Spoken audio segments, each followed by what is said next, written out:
Welcome back. You are watching a special edition of ClearCut coming to you live from the AIPAC conference in Washington, D.C. And it was a historic day in the nation's capital. President Trump hosted Israeli Prime Minister Benjamin Netanyahu and formally signed a decree recognizing the Golan Heights as Israeli territory. The president signaled that he would take this action last week when he tweeted that it was time for the U.S. to recognize the Golan Heights as part of Israel. For more, let's bring in Matthew Brodsky. Matthew, how significant is this? I think it's incredibly significant, not only for the timing, but for what it means for the peace process. First of all, what he's done is to essentially take away the idea that Israel must give back 100% of any territory that it holds in order to make some peace. By taking this away from the Syrians, who of course have wanted more than 100%. Throughout the negotiations, they wanted more than just 67 borders. They wanted 1923 borders. This removes that, and it does it before the Kushner-Greenblatt plan peace plan is supposed to be presented soon between Israelis and Palestinians. So it really puts a new beginning to the starting point, I suppose. But Matthew, whilst this is a big boost for Israel, arguably this also helps the United States in terms of tampering Russia's influence in Syria. Absolutely. See, Russia had an end game in mind. It was his dream that it would be able to host a peace conference with Assad and with Netanyahu or whoever's prime minister. The idea is, of course, they don't need the peace, but they would benefit from the process. Assad would become legitimized by everyone's standards in the whole world. They'd see him as a legitimate leader again. Russia would be seen as the main arbiter of security, the destination to go, as they have tried to portray themselves since the beginning of the Civil War. That's now taken off the table. The other part I would add is that Russia has been trying to sell something that it doesn't have for so long, and that is the ability to control Iran. It's made countless deals with Israel along the way in order to say that Iran would be however many miles away from the Israeli border. They've never been able to keep that because they can't. This is the United States essentially saying, we know you can't, we're calling your bluff, and this is essentially where we're going to be headed.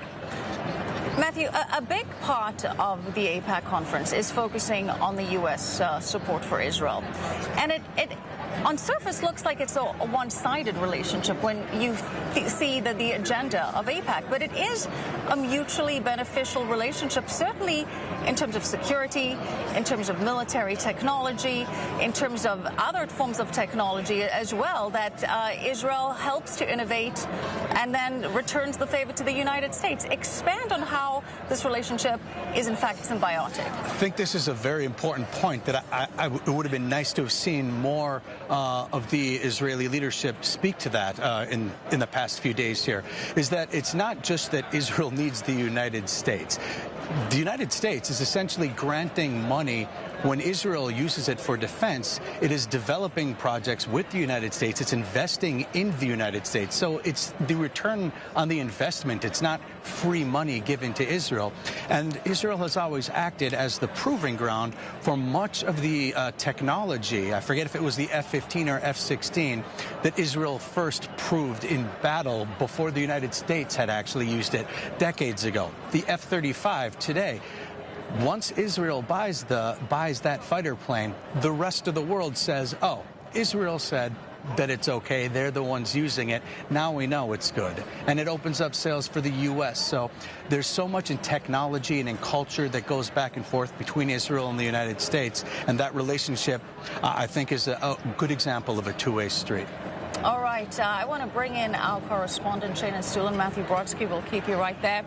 Shayna, this conference has been focused on more than ever before because there seems to be a sense that there is a schism within the Democratic Party. Much has been made of the fact that the 2020 Democratic presidential candidates have chosen not to come here. Whilst there were Democratic representatives voicing strong support for Israel, like Senator Chuck Schumer, explain why this conference seems to have highlighted the point that there is a movement in the Democratic Party that's pulling it to the left and away from Israeli support.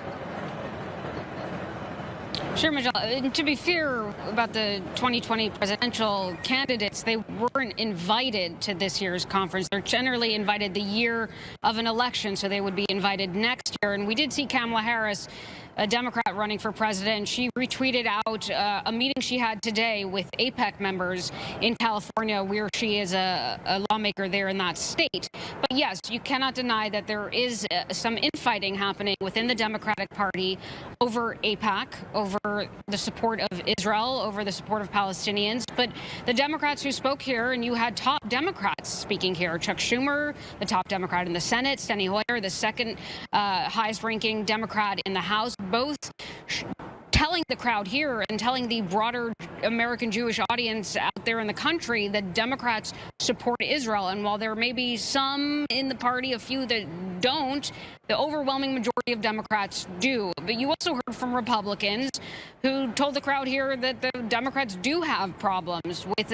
not only anti criticism of Israel, but also anti-Semitism. At one point, Secretary of State Mike Pompeo even said anti-Zionism is anti-Semitism, which doesn't leave a lot of room for criticism of Israel. And critics of Israel say they can criticize the democracy without being anti-Semitic. So that's really the debate there.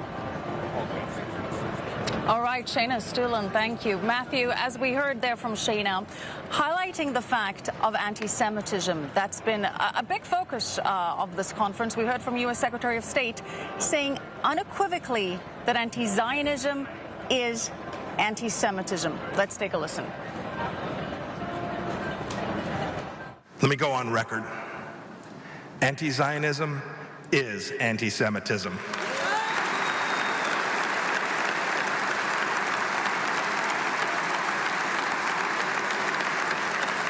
The Trump administration opposes it unequivocally, and we will fight for it relentlessly. And we also heard from Vice President Pence today saying that there is a rise of anti-Semitism in the U.S. and also in the halls of Congress. What do you make of this focus, both by the Vice President and by the Secretary of State, on anti-Semitism and the link to anti-Zionism? I think it's, first of all, very unique timing to have this conference to address this just on the heels of Representative Ilhan Omar's comments from Minnesota, actually the district from where I come from originally.